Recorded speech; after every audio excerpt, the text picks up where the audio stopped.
Toyota, Fiat Chrysler, Volkswagen, and Mitsubishi are still selling new vehicles with defective airbags that will eventually have to be recalled, according to a report from the U.S. Senate committee that oversees the U.S. National Highway Traffic Safety Administration. That's primarily because automakers are having a hard time phasing out the airbags, explains Eric Lyman of TrueCar.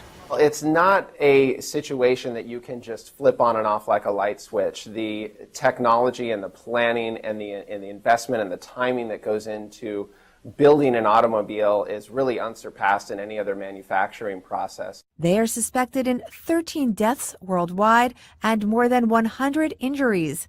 The new vehicles with Takata airbags are legal to sell, but must be recalled by 2018.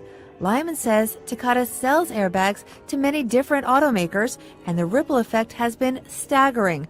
For example, Ford just said it is expanding its Takata airbag recalls by nearly 1.9 million vehicles, and more are coming.